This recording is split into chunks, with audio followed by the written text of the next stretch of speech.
welcome to the Q2 and H1 FY2025 earnings conference call of MPS Limited. As a reminder, all participant lines will be in the listen-only mode, and there will be an opportunity for you to ask questions after the presentation concludes. Should you need assistance during the conference call, please signal an operator by pressing star, then 0 on your touch-tone phone. Please note that this conference is being recorded.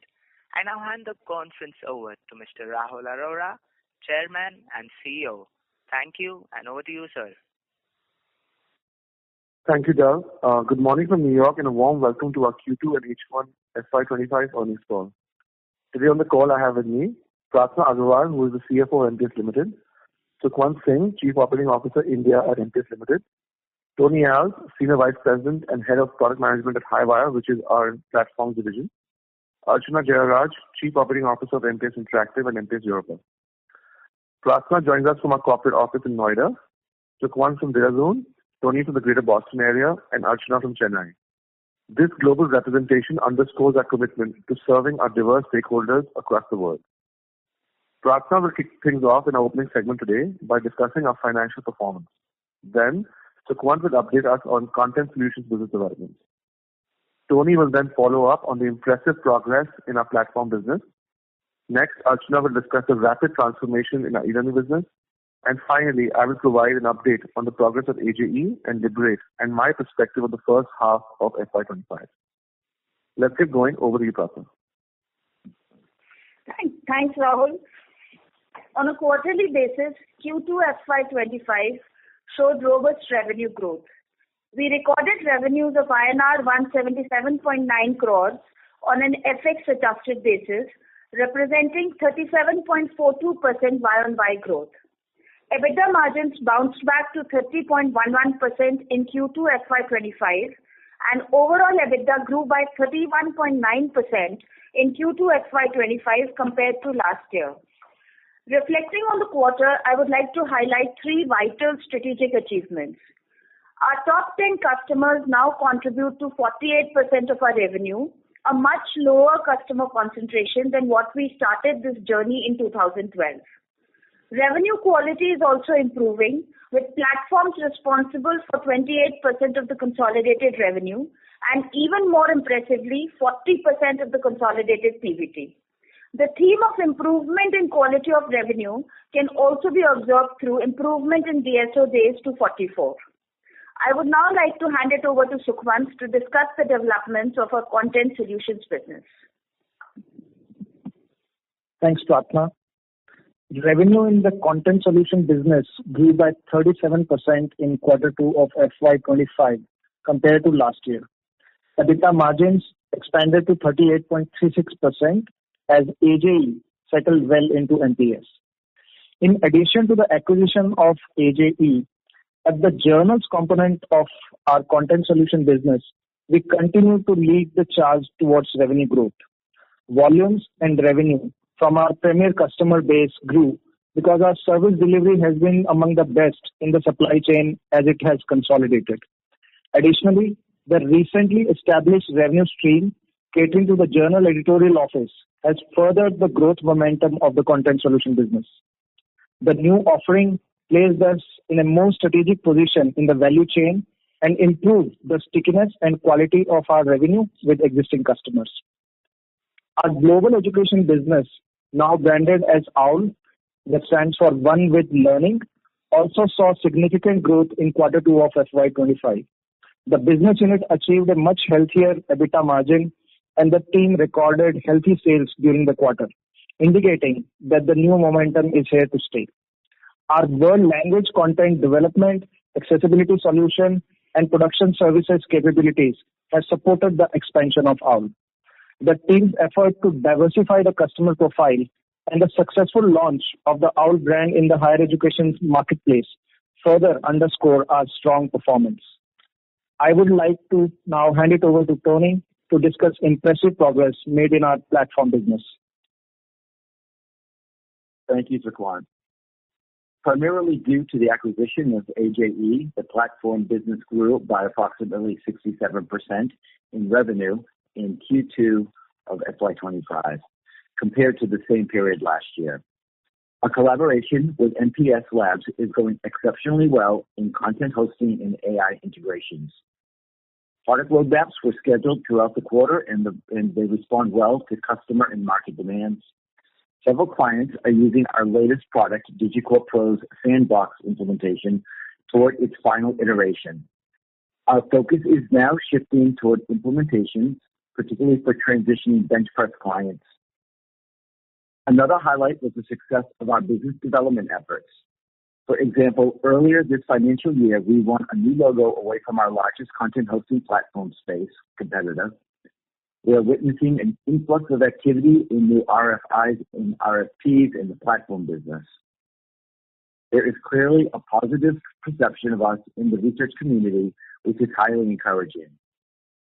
Highwire and MPS offer the only serious independent choice in the market, as others are either publisher or private equity owned, which are not popular choices in the research community. I would like to now hand it over to Archana to discuss the rapid transformation taking place in our e-learning business. Thanks, Tomi. I'm pleased to report meaningful improvement in the e-learning business. Revenue grew by 8.8% in Q2 FY25 compared to the same period last year, and EBITDA margins recovered to 19% in the quarter. In the India entity, MPS Interactive Systems, revenues were ahead of our internal estimates, and EBITDA margin nearly touched 20% in the quarter and are expected to only improve from here. And while the business is still not back to previous levels, it is reassuring to note that we're slightly ahead of our turnaround schedule. The business acquired 15 new logos. Collections have also improved. Average DSO is now 36 days. The teams maintained an average CSAT score of 4.5, and that has also led to recovery from some of the core accounts. The e-learning operations in Europe made steady progress. At the Swiss entity, MPS Europa, EBITDA margin surpassed all other e-learning interests. Moreover, the team is now in deep collaboration with the India entity, working on impressive solutions, and recently won a few orders with MPSI's customers. Top GmbH made steady progress towards its FY25 goals.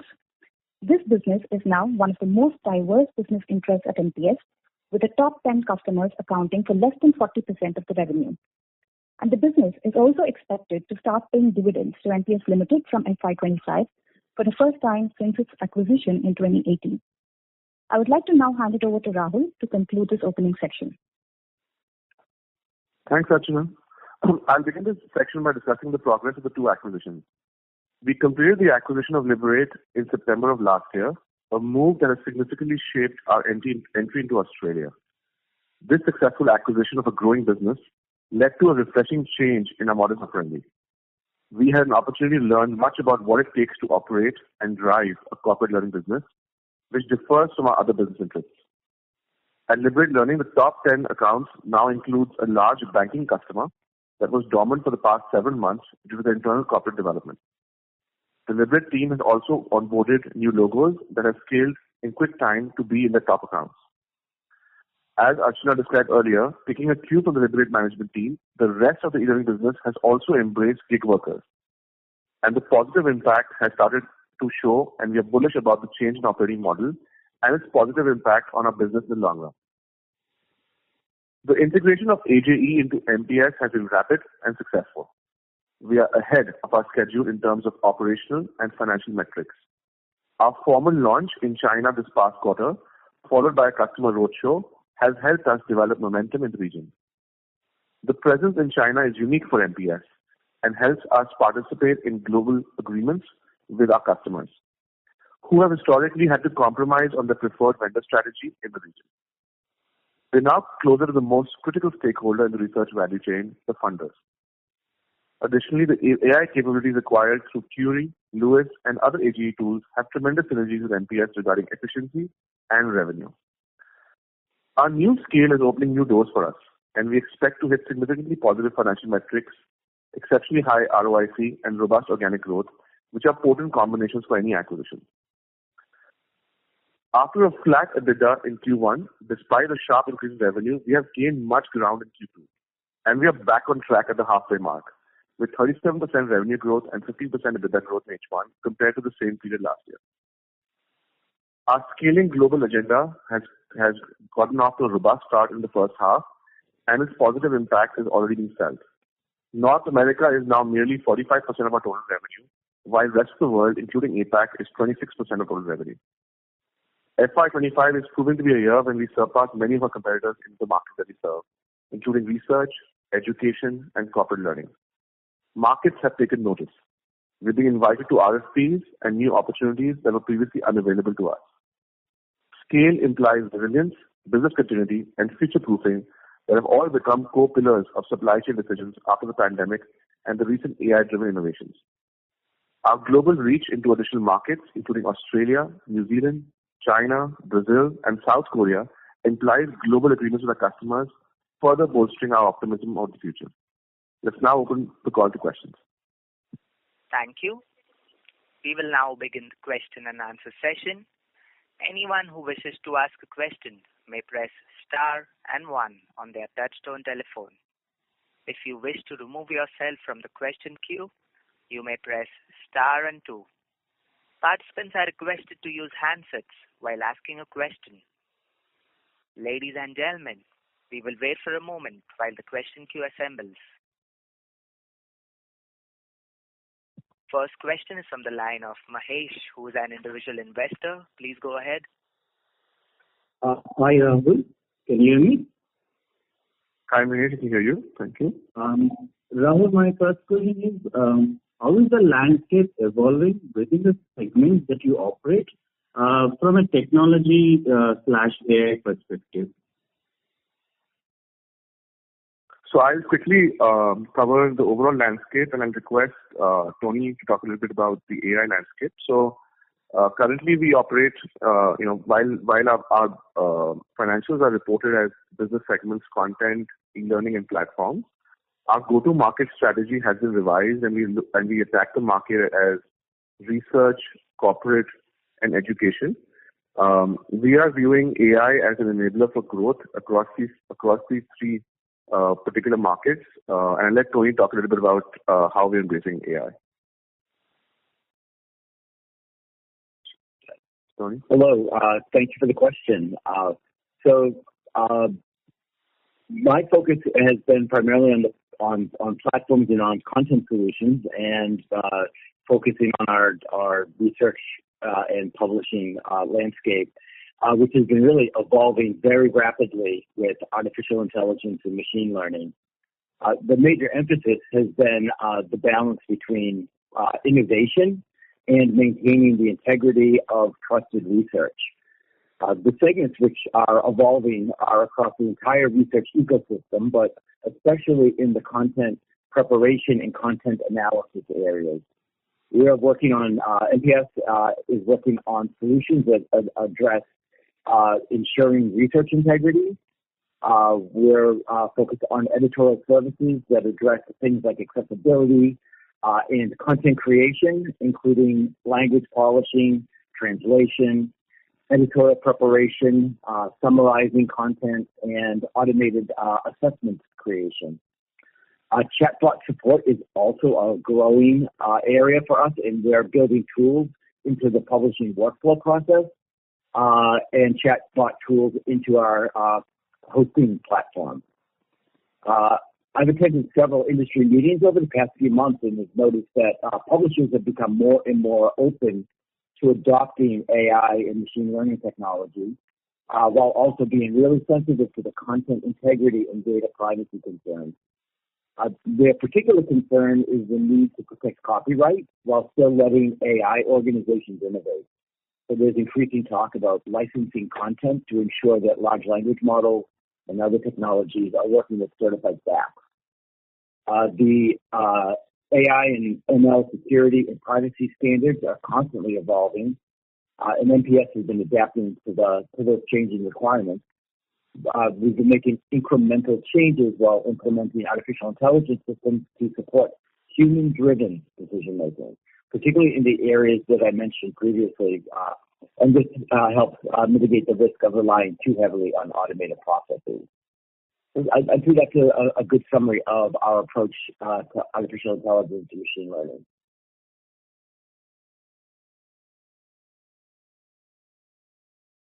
Thanks, Sudhir. Thank you. The next question is from the line of Rahul Jain from Dolat Capital. Please go ahead. Yeah, hi. Congrats on good performance. First question is slightly understanding the way the business is evolving with the new transaction of AGE. Some quarter back, it's still to complete its first year. So, are we getting a better flavor of how the current mix of business is seeing seasonality from the flow of business over the whole quarter across three segments? I think any color on that will be appreciated. So, sorry, Rahul, you're coming across a bit muffled. Could you go again, please? I'm sorry to make you repeat, but I couldn't hear everything you said. Yeah. Is this any better? Much better. Okay. Sorry for that. So, basically, what I'm trying to understand is that with this AG now part of the business for a couple of quarters now, do you have a better color in terms of how your seasonality shapes up across business segment now? Any color on that would be of help. Yeah, thank you for that observation, Rahul. So I think the second half of the year has always been stronger for MPS if you go, even many years back. And whether Q3 is stronger or Q4 is stronger ends up being a debate every year. But the second half of the year is the strongest for MPS. And the softest quarter tends to be the July, August, September quarter, which is Q2. So typically, the one, your number one, number two slot is, either Q3 or Q4. The third slot is Q1, and Q2 tends to be the softest quarter. And the reason for that is, across the various lines of business and markets, the summer months tend to be slow. So July, August, September tend to be slow, both from a revenue accrual standpoint, but also from an order booking standpoint. So as a result, the quarter ends up being slow. And AJ is no different, with the same similar customer profile. So in fact, anything, it's further the same setup. So I expect the same seasonality that we've had over the last few years will continue, and the second half will be stronger than the first half. Sure. And we did quite well in terms of recouping the profitability of the business. So are there meaningful scope even from this point on the near-term basis, since we are going into a better growth in the H2? Or you think the bigger juice is already taken and we may see small improvement in H2 on a profitability point of view? So a lot of the efforts have already been captured, have been executed, but they're not showing up in our results because those costs have carried forward. I think margins will continue to improve into Q3 and Q4 of this year on the AGE side. I think by Q4 we'll have a stable margin profile, and from Q4 onward, essentially revenue growth, specifically B2B revenue growth, will drive the AG margin profile. But yes, we expect further improvement in both Q3 and Q4, and settling down into a nice margin profile in Q4 for AG. Okay. Now, moving to the e-learning part of the business, we have seen a significant reduction in the headcount. Is there anything specific that caused this decline in this quarter, or this is the base where it should continue to operate now? Again, thank you for the observation. Yes, the headcount is stabilizing at this new level. There may be some small reduction that will carry forward as part of the same initiative. Again, the execution is done, but sometimes these things take time to show up in the results. So there'll be some further minor optimization that will show up in Q3, but the execution has all been done. This is by design. It's not by accident. We are trying to follow, from the Liberate model. I let Archana, who is the Chief Operating Officer of our e-learning business in India and in Europe, talk a little bit about what she's doing in terms of optimizing the headcount. Archita, can you please add your comments? Thanks, Rahul, and thank you for the question. The reduction in headcount is basically a reflection of the strategic shift in our operating model itself. And as Rahul mentioned earlier, we are consciously transitioning from a model that's heavily reliant on full-time employees to a more flexible and elastic delivery structure where we leverage contractors and gig workers. Now, this leaner, more efficient approach is effectively to enhance our operating margins, to improve the adaptability to our client needs and also volumes, while again supporting our commitment to quality and enabling more investments in future in areas of innovation and growth. Archana, if I just extend this thought, so because there's always a constant debate on this part whether, what is the best workable model given that we want to scale. So if we are moving towards more managed training kind of a model, would you see that this is a temporary fix to the problem and we might go to a more in-house model gradually, or you think from a medium to long-term perspective this is the optimal model of operation? Well, we do believe that this is going to be the strategic shift for the medium to long term. It's not a short-term fix at all. We will continue to have our core team of full-time employees, and we will continue to expand our contractor base, and this will enable us to have a leaner model while being able to cater to diverse clients in different parts of the world. Understood. And last bit, if I may, Rahul or Archana, whoever find it right. So basically on the e-learning side, given that we are making meaningful changes to the operating model and we have now a much wider canvas to offer to the clients, how you see the growth profile and margin profile of the business should stabilize from a medium-term perspective? I'm not asking for growth for this specific year, but maybe on a 2-3 year basis, should it be a 15% growth, 20% margin, whatever, something like that? Any color would be helpful.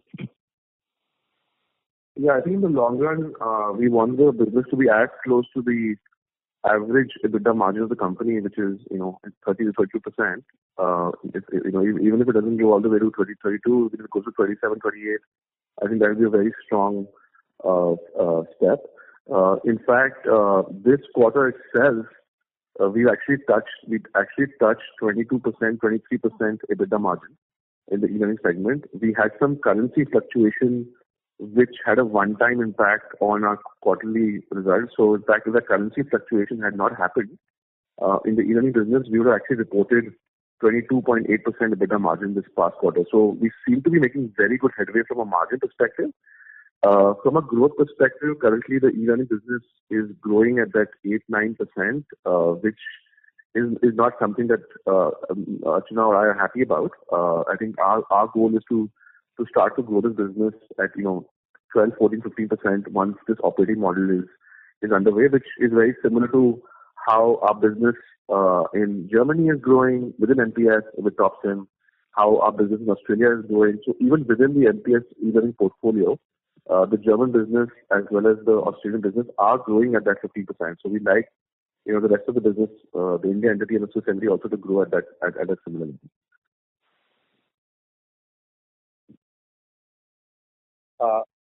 Great. I'll jump back into the queue. Thank you. Thank you. Thank you. Next question is from the line of Navin Virani from Bastion Research. Please go ahead. Hello. Am I audible? Sir, I request yes, you to come a bit close to your handset. Is it better now? Yes, sir. Yeah. So first of all, congratulations on a strong margin recovery. So first one was on EJ. Now that we have seen strong margin recovery across both these segments, that is content and platform. So just want to understand how is the business looking like at EJ from a margins perspective. I mean, what's the divergence between our core business and the EJ piece which we have recently added? And now that the turnaround is taking place well, and that is what is your given numbers. what is the growth plan here is something which, I would want to understand a bit better from you. So that's one.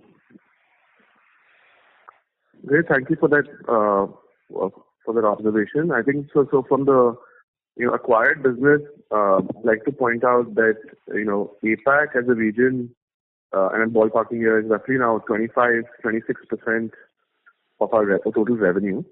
Having said that, from a profit perspective, the region is contributing to more than 35% of our PBT. And as you know, this expansion has happened particularly through the acquisitions of AJE and Liberate. So, if anything, the acquired businesses are adding to the margin profile, improving the margin profile of the business. I feel very comfortable sustaining this level of margin profile, 30-32%. We could potentially be operating this business at a much higher margin profile. Having said that, in order to drive organic growth, we have to reinvest back into the business, which includes innovation. So a majority of our reinvestment goes into MPS Labs, which is our R&D hub, and that allows us to future-proof ourselves, but also allows us to future-proof our customers. So as a result, we're going to continue to operate this business at 30% EBITDA margin to drive organic growth. In terms of where we are, if I just go segment-wise, even though that's not how we're approaching the market, content solutions has now started to grow at about 10% more reliably. And historically, there's always been some parts of the content business that are growing, parts of the business that are not growing, parts of the business that are declining. We've always had that flavor, and as a result, the overall did 4-5% growth. But I think we have solved for a lot of issues within the content business. For example, our education business that Sukhwant was talking about in the opening remarks has made a strong comeback. So our hope is now that a lot of the issues in the content business have been cured, that 10-12% should be a reliable number for the content business to grow at.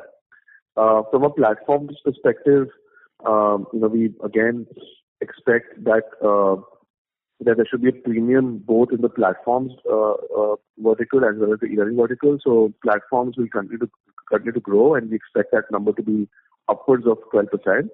I think with e-learning, we'll probably need another 6 months or 2 quarters for things to settle in, where we are basically raising the margin profile of the business. I've learned, I've humbly learned over the last decade of running MPS that typically you have to chase one of these 2 things, otherwise you don't achieve anything. Either you improve the margin profile or you chase growth. And with the e-learning business, I think for the next 6 months, we're going to buckle down and improve the margin profile. And then FY26, we're going to take that strong leap of growth, and we have very good early signs that will play out. As Archana described, we've already onboarded 15 new logos in MPS Interactive alone in the first half of the year. So FY26 should be a big banner year for the e-learning business, where we can start to get that 14-15% growth that we've been hoping for. So to summarize, content 10-12%, platform 12-14%, and then e-learning 14-15% organic growth. In addition to that, of course, most of our inorganic activity is focused either as a platform play or an e-learning play, and that will further add to this growth. Okay. Thank you for the elaborate answer, sir. Sir, something that you mentioned at the end of your answer about the inorganic growth, and we were also targeting an acquisition maybe in the second half of this financial year. So where are we on that? Can you share some progress? Yeah, I hope to report something in the next quarter. I have nothing to report at this time. All I can report is deal pipeline is robust. There are multiple transactions in pursuit, so we're not dependent on one transaction. So hopefully one of those will close, and I'll have something to report to you next quarter. Perfect. Last question, if I may. So, sir, in the content business, we have witnessed a slight moderation in headcount. So just wanted to understand, is this a part of normal activity related to cost optimization, or are we looking at a strategic move here, something which is similar to what we have done in the e-learning business? No, this is normal ebbs and flows of the business. There is nothing extraordinary happening. Yes, we're growing. As you know, the content business this last quarter alone, I think, ballparking here, but I think grew at 10%. But yeah, I think the headcount, obviously, efficiencies will improve over a period of time because, MPS Labs continues to invest in automation and system-based delivery. So as that automation becomes more severe and more efficient, the reliance on humans obviously reduces. So that is just regular ebbs and flows of the business and efficiency drive. Okay, perfect. So thank you for your answers. Wishing you and team MPS a very happy Diwali and all the best for business. Thank you. Thank you. Happy Diwali. Thank you. The next question is from the line of Kiran from Table Tree Capital. Please go ahead. Thank you for the opportunity, sir. So, a couple of questions. Of course, we watched your interview today with one of the business channels as well. So, two-part question, right? One is, are we seeing any significant headwinds in the e-learning solution because the margins don't seem to improve at all, Q1, Q or YOY? That is one, in spite of substantial reduction in headcount. So that is question number one. Question number two, in today's interview, you said Q2 is the start of something very big. So I mean, was it just a TV channel thing or was it something that I missed? I just joined about 10-15 minutes ago. So if you have said that in the opening remarks, I'd probably request you to repeat. No, thank you, Kiran. I'll answer the second question first, if that's okay. No, I think what I was talking about was on the interview was, I think they were pressing us a lot to share very tactical, forward-looking guidance, and we've received a lot of feedback over the past 6 months that there is no value in MPS and this feedback has been received by from the minority shareholders that there is no value in you sharing this quarterly short-term guidance with everybody. It helps the analysts and news channels, but it doesn't help the company anyway. And in fact, one of the minority shareholders went on to quote examples of various companies that have actually suffered because they shared this type of guidance. So we discussed it at the board meeting this quarter as well. I think the call that we took was we framed a very bold vision. We seem to be tracking against that vision, and that's really the insight that we should be providing. Of course, your questions, like a couple of questions that were answered today, that help people understand the business. Of course, we should answer them, and we will answer them, but we will not be giving the tactical forward-looking guidance that's essentially just helping people run models. That's not our goal here. Our goal is to build a strategic communication channel that helps you understand the business, but also helps the company, because we get a lot of feedback from these calls and these engagements. Coming to the comment on start of something big, I think for a couple of years now, we've had an overhang in our content business because the education business has been suffering. That overhang is gone, so now the education business is performing. On the e-learning side, while you pointed out that the margins have not improved, the margins have actually improved, both at an EBITDA level. I pointed out there was some one-time, so the margins at the EBITDA level were upwards of 18% this past quarter, compared to some lows we had previously. And I was pointing out, in fact, they would have been upwards of 22%. We just had some currency fluctuation, one-time currency fluctuation with us. So the margin profile there is improving. And then on the platform side, we're starting to acquire new logos. The business started performing. So my comment was more to do with, for the first time in a very long time, all lines of business are doing what they're supposed to do. And therefore, when all of this comes together, because you always have this story where one business does really well, another one doesn't do so well, so you basically have a mediocre outcome. And the reason I said that it's potentially started something very big is because intuitively, all of us that are representing MPS in the marketplace can feel the momentum. The market tells you when we're at trade shows, in customer meetings, at road shows, you're getting a feeling from the market that we are being viewed very differently, specifically after the acquisition of AJE. Perhaps it's scale, perhaps it's how diverse we are now across the various markets that we operate in. So there's of course the number side that we are now seeing in our financials, but there's an intuitive feeling that we're getting when we interact with customers and interact with the marketplace of how they perceive us. And therefore, that comment was made that this is we feel that this is the start of something, that Q2 is the start of something very significant, given that all lines of business are performing.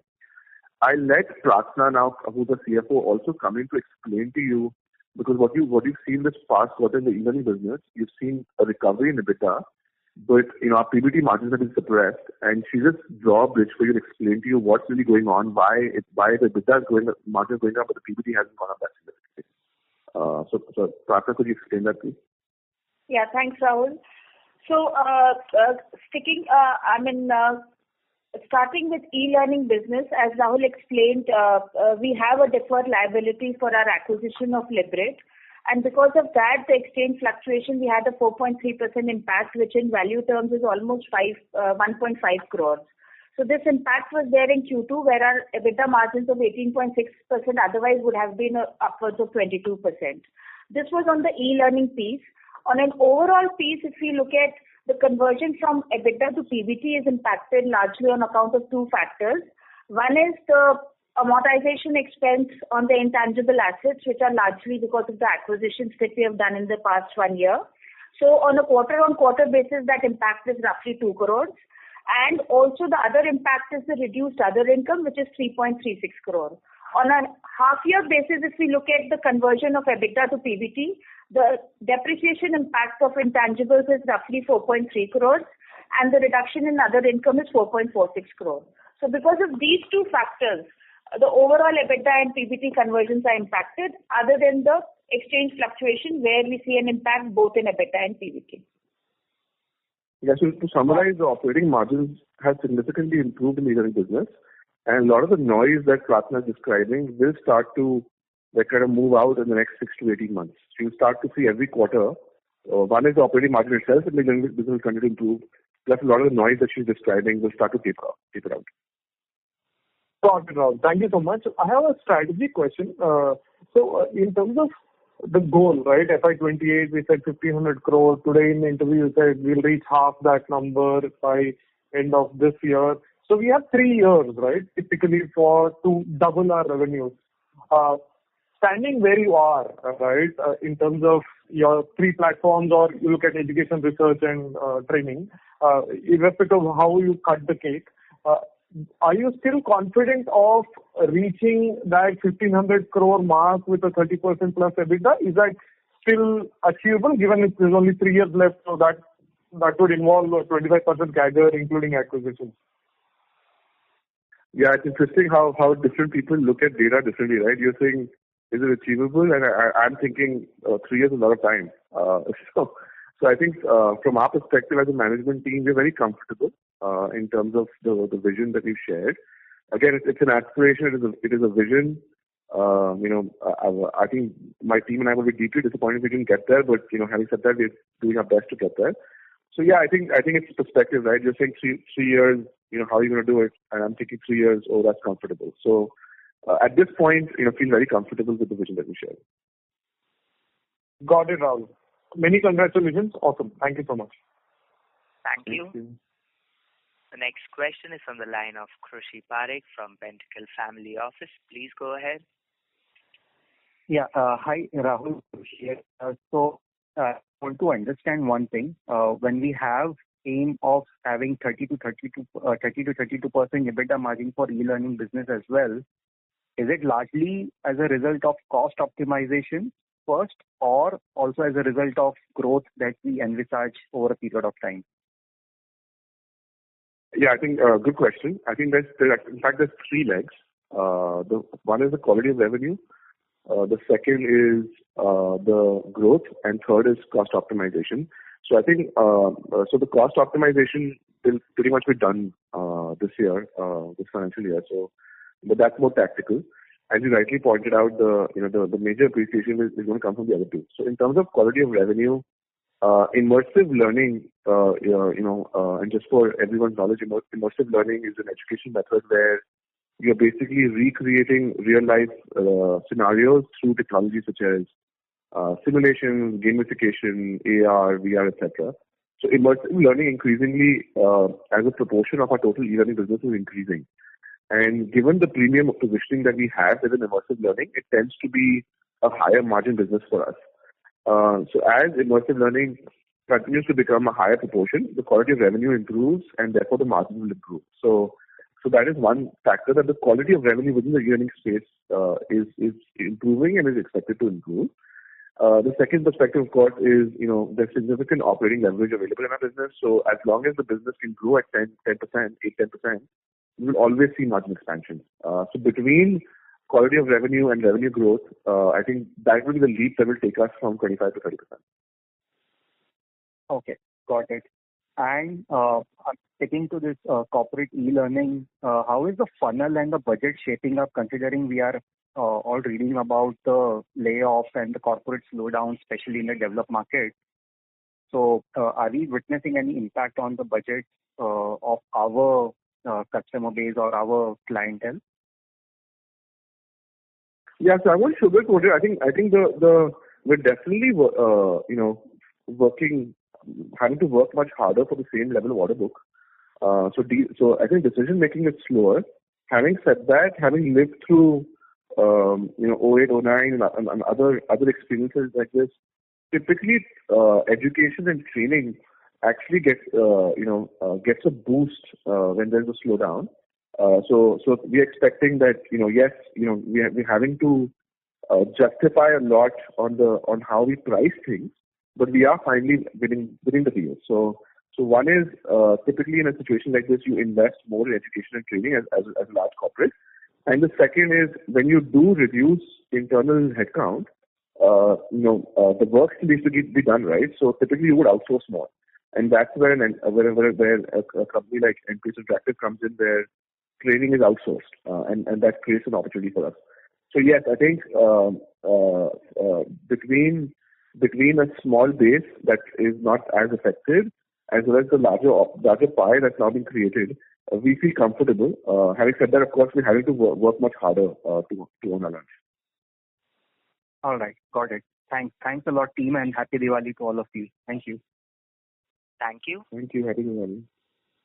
The next question is from the line of Arpan Agrawal, who is an individual investor. Please go ahead. Hi, good evening. I'm a new shareholder of the company, so some of my questions might be naive, so I'm sorry about that. My first question is on the internal team structure. So there are two ways to understand a company. So one is through capability, which is platforms, content, and e-learning. The other is end market, which is research, corporate, and education. And third is where the acquisitions that we have done over the last 10 years or so. So my question is, how are the teams internally structured? Sure. So overall, I think we are more structured functionally and geographically. So, for example, on my executive leadership team, I have David, who's the managing director of our education business, but also heads the North America region. I have Tony, who is the head of our product management and product for the overall business. I have Naren, who is the CTO and heads all of our technology. We have Sukwant, who is the chief operating officer for our India business across content and platforms. We have Archana, who is the chief operating officer of the e-learning business, and then we have new chief people officer joining shortly, and of course Pratna, who is our CFO. So we are more designed at an intersection of function and geography rather than segments. That allows us to be more efficient in our approach.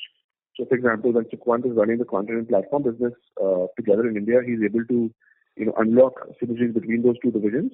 And that's why we chose this approach. Otherwise, we'd be too siloed. Got it. So a quick follow-up question. So if we do an acquisition, the acquired company is not operated independently, like it's merged with the existing entities, wherever it logically fits. Again, depends on the specific acquisition. So we are now following two routes. One is acquire and operate, which is the established route.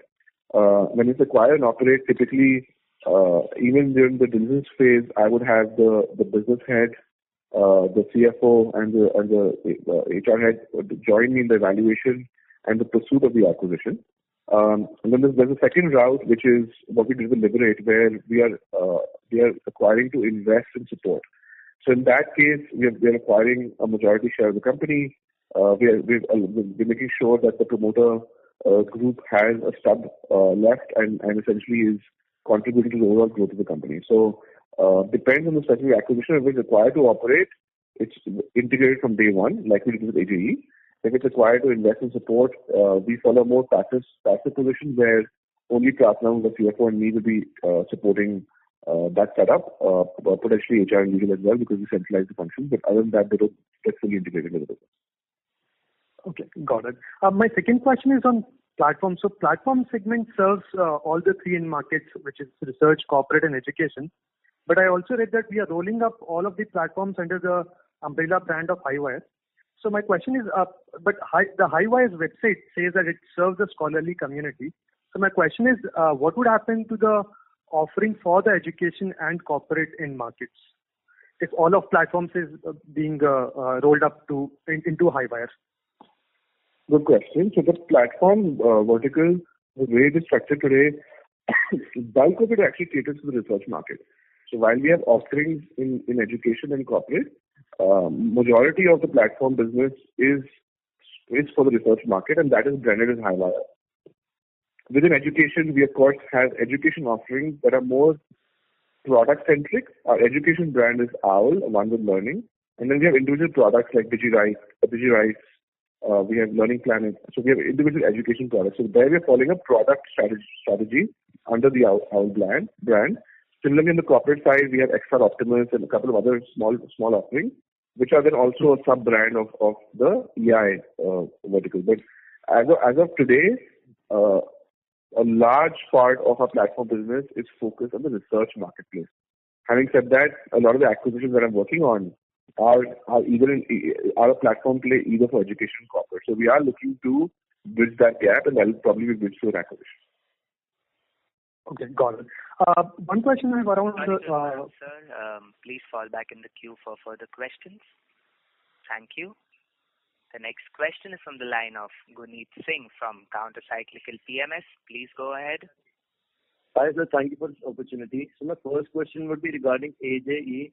So, I would like to understand if AJE is PAT positive right now. And also, I would like to understand the scope of margin improvement that we have in AJE currently. So, in this quarter, we did about 28% EBITDA margins consolidated. So, with the kind of cost optimization or improvement efficiencies in AJE, what kind of EBITDA margins can be reached by end of FY25? And also, sir, even though our revenues have increased by about 38% in this quarter YoY, I see that the headcount has only increased by about 4.5%. So, is this also related to some layoffs in AJE? Can you please throw some light on that? Thanks, Guneet. So yeah, I think the from an AJE perspective, we are already PAT positive. In fact, the business is performing really well. They're in double-digit EBITDA margin already, quite high double-digit EBITDA margin. And yes, it will improve incrementally, as I shared with someone in the previous call, within Q3 and Q4. So we'll have a good sense of the AJE margin profile at the end of this financial year. Our goal, of course, is to, the AJE business is a split between content and platform. So our goal would be to run the AJE business at an average EBITDA of those two businesses, which you already have. So the margin profile will continue to improve into Q3 and Q4. And yes, not only are we PAT positive, we're actually running a very healthy business in AJE already. From a headcount perspective, I think there are a few things happening, both in AJE and in the e-learning business. We are relying more on outside workers, like contractors and freelancers. So some of that headcount is reducing as a result, driving efficiency and margins. And secondly, with MPS Labs' intervention in the content business, based on the automation that's getting unlocked, we're seeing a steady decline in the content solutions space in terms of the revenue per FT is increasing. So yeah, I think this will continue to go on further as the year progresses. All right, so got it. And sir, previously you had guided of about a 25% increase in PAT in FY25. So if you look at right now, we are at 61 CR PAT versus 60 CR in H1 of FY24. So I mean, are you confident of still achieving that, or would you like to revise the guidance? We're not revising any guidance, and I think we gave an EBITDA and a revenue guidance. All right, 25% growth in EBITDA. Yeah, and we're not revising any guidance. Because Okay, so like I'm pointing to someone else that the second half of the year usually, and again, I'm not sharing anything that's not known. The second half of the year is always stronger for MPS than the first half of the year. Got it, sir. Makes sense. So my last question would be regarding the acquisition target. So, I mean, we aspire to achieve 1,500 CR by FY28. So, I mean, in the past, we have acquired companies which were probably loss-making or not operating at very high margins. So, going forward, I mean, would we be making any acquisitions of those kind, or do we want to maintain the 30% kind of margins while achieving the 1,500 CR target by FY28? So from a margin profile perspective, when we look at acquisitions, we want to look at companies that have a, if they do a look back for 3 years, have at least a 3-year, over 3-year period, 10% revenue CAGR, but and a EBITDA margin of at least 15%, and then we come in and we improve the 15 to 30. That's a pure fit. But if something like MPS comes our way where we have an obvious win in 6 months, I would be opportunistic and take that bite. Similarly, like we did with AGE, right? AGE was MPS 2.0. So, and but again, those type of things are, something that happens once in a decade. As of right now, we're focused on businesses that have at least a 15% EBITDA margin that we can then come in and improve from a margin perspective. But again, if something like AGE or MPS comes in, we will take that bite. But I don't have anything like that right now on my plate. All right, sir. So basically, we are open to both kind of opportunities. Got it, sir. Thank you very much. Thank you. The next question is from the line of Karan Kaporia, who is an individual investor. Please go ahead. Can you hear me? Hello? Hi, we can hear you. Yeah, sorry. Actually, I'm facing some network issues here. So, Rahul, I have 2 questions, okay? One is regarding the currency fluctuation side. So, as our revenue is coming from different countries, right? So, can we do something on the hedging side so that we can mitigate this risk going ahead? What are your thoughts on that? No, absolutely. I think earlier our coverage was US dollar and GBP, and we mostly were covering US dollar because that was the bulk of our receivables.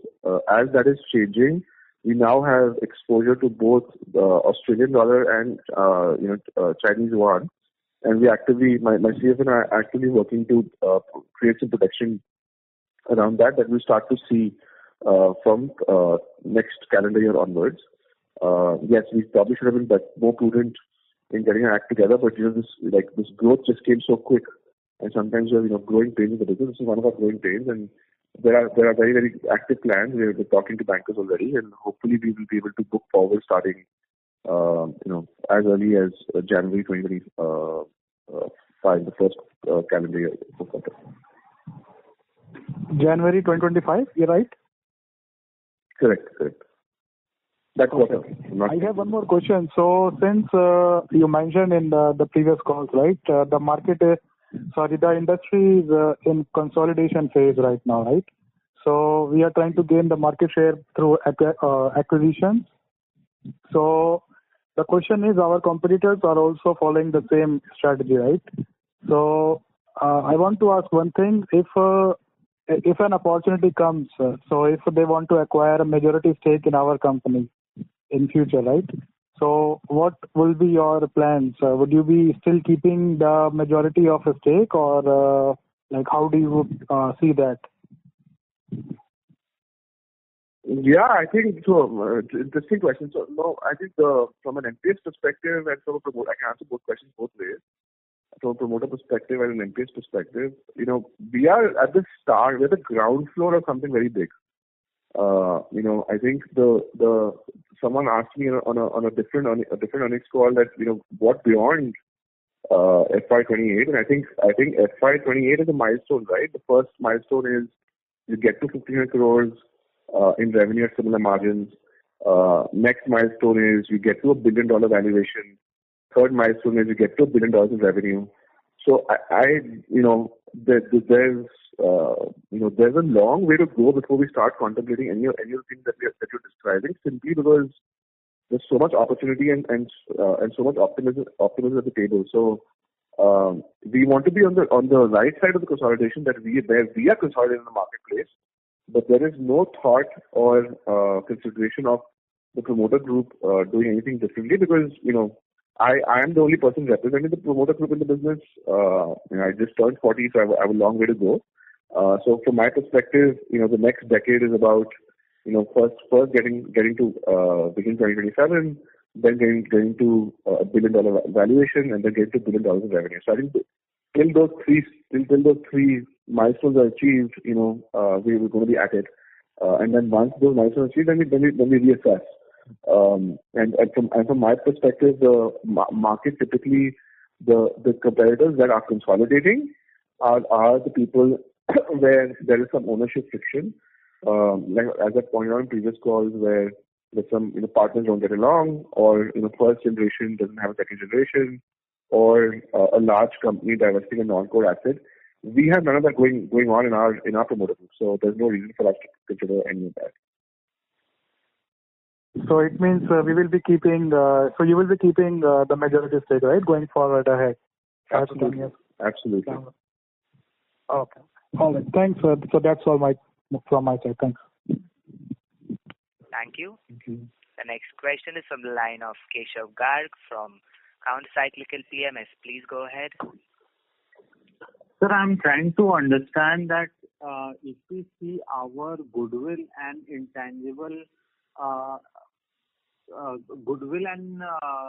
other intangible assets have reduced from 31st March 2024 by 37 crore, but the depreciation during the half year is only 14 crore, less than 14 crore. So basically, where is the difference of the reduction in goodwill and other intangible assets? Keshav, it's a technical question. It's okay. I'll let my CFO answer that question. Yeah, sure. Can you answer the question, please? Yeah, thank you, Rahul.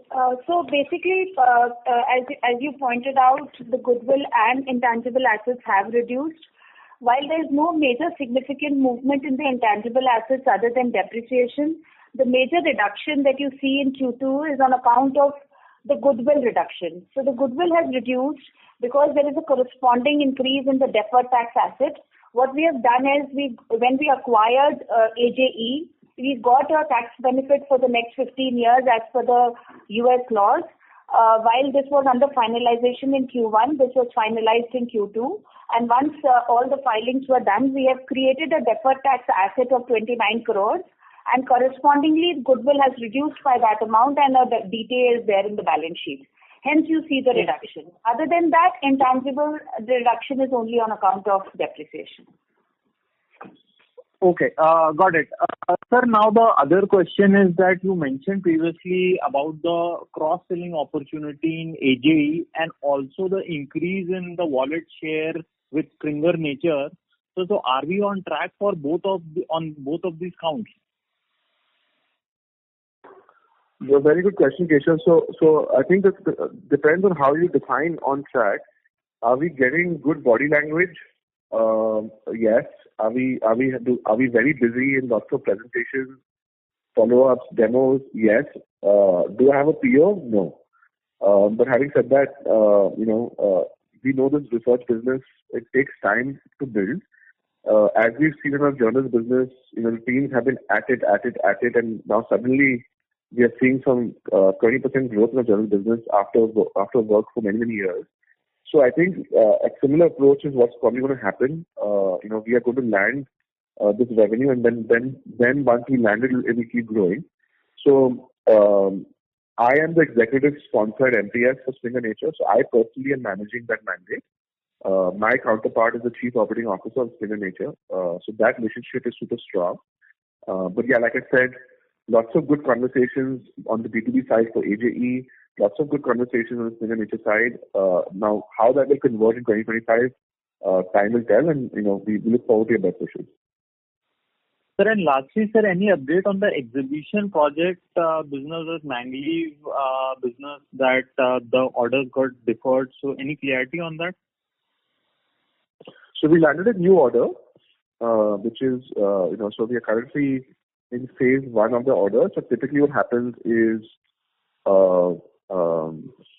you have a phase 1 where you're conceptualizing the experience center, and you have a phase 2 where you're executing on the experience center. So our assessment is this calendar year we will submit our consulting report on what that experience center should look like, and then calendar year 2025 we will be executing on the experience center. So it's a very large undertaking. I don't think we have permission to disclose the customer's name, but once we do, we'll definitely disclose the name as well. It's a big marquee name in India. Great, sir. Thank you very much and best of luck. Thank you. Thank you. The next question is from the line of Pankul Sood from Satya Wealth Advisors. Please go ahead. Yeah. Hi, Rahul. Hi. Yeah. So, sorry if this question is repetitive. I just wanted to know, when do we expect our margins to go back to our previous levels? So yeah, I think margins have already, my EBITDA margins are already at 30% this Q2, and will only continue to improve from here. I think we'll be at a stable margin profile in Q4 when the AJE business is even more settled and the e-learning business, has gone through all the changes that they're making. So yeah, I think Q2 we hit consolidated EBITDA margin of 30-odd%, and that will improve by another 2 percentage points by the end of this financial year. Okay. And our previous guidance is intact, right? For FY28, 15 million crores revenue, and for FY25, roughly 750, right? Correct. Yeah, so there's no revision to any guidance that we shared previously. Yeah. Okay. That's it from me. Thanks, Rahul. Thank you. Thank you. The next question is from the line of Mahesh, who is an individual investor. Please go ahead. Rahul, just a while ago you mentioned an order from a large banking customer within the corporate learning segment. Can you share more details on that? Is that a managed training services contract? Yes. So thank you for the question, Mahesh. So that is a contract. It's not a contract. It's a Liberate Learning, which is the Australian company that we acquired last year. One of their customers, had gone quiet because they were going through some corporate development activity. That customer has now woken up and is now part of the top 10 customers again. Again, it hasn't gone back to the previous levels, but we're hoping that through the course of this financial year, they will get back to previous levels. So they're a large Australian bank, and yes, it's a managed services place. So we're hoping that we can use that as a case study for expansion into other regions, not with the specific bank, but with other customers. Okay, great. One more question. So you mentioned 15 new logos in e-learning. Can you share any more details on the logos or the size of the contracts or something like that? Yeah, so all I can share is that currently each of these is really small. When I say small, I mean the work that they do with us.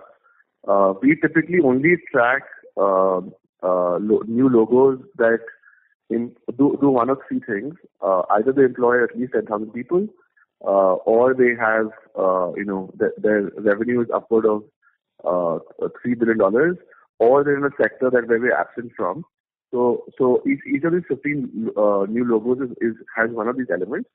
our current engagement with all of these logos is very small. So that I think that was the point that Archana was trying to make, that we've onboarded them, and now it's about how do we grow these logos within the MPS ecosystem. Okay. If I can ask one last question, you mentioned in the last quarter about using AI as a revenue stream. What kind of progress have you made on that front? Yeah, so I think we, again, while the scale of projects aren't as significant, we have, been doing, a few types of projects. So we are doing some AI consulting arrangements. We've done workshops where, for corporates, we are doing workshops around the impact of AI specifically for that corporate. So while these have been smaller projects, we've been doing consulting assignments as well as workshops around AI so far. Those are more on the learning part of our business. On the platform part of the business, or rather the MPS Labs part of the business, we are now, a lot of the growth that's coming in the education space is coming from AI-powered workflows. So, for example, the world languages content development that I was talking about, or rather Sukhwant was talking about, and the accessibility solution that Sukhwant was talking about, while we are not selling these as software as a service, we are using AI to power the service. So again, these are good revenue generators. So in the content side of our business and platform side of the business, this is now a mainstream and a part of our core offering. On the learning side of our business, we're doing more consulting assignments and workshops. Okay. Thanks, Rahul. Thank you. The next question is from the line of Kiran from Table Tree Capital. Please go ahead. Hi, Rahul. Just a follow-up question, but a completely left field question. So, given the advancements, given we are primarily in research, both on the content journal side and as well as Highwire, is there a step increase in research publications and research journalism because of the significant advancements in technology and biology, because of LLM, Gen AI, and so on and so forth? Do you really care, or you don't really care as long as the volume is coming in? Yeah, I think from our perspective, the more content that's there in the marketplace, we see that as a big enabler for our business. And I always, whenever someone says, what do you think of the content business? My answer to that is, what do you think that in 5 years, will there be more content or less content? And the answer always is more content. So as long as there's more content out there, we will find a way to monetize, that aspect of enablement and delivery of content. Got it. And then the other Sorry to interrupt, but another nuance is, as that is happening, we've actually built a whole new business around research integrity. So this has both a platform offering as well as a content offering, where we're actually helping some of our customers, making sure that the research that they're receiving does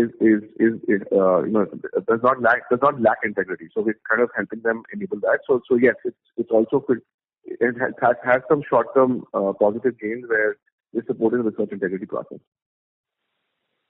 Got it. Makes sense. Thanks. So the other question I had was, so the 1,500 to 750, the delta that we currently have from 25 to 28, what percentage do you think is via acquisitions and what percentage is organic? Roughly, again, things can change very rapidly, but as of today, as you stand on the post today, how do you look at the split in terms of how much acquisition, how much organic?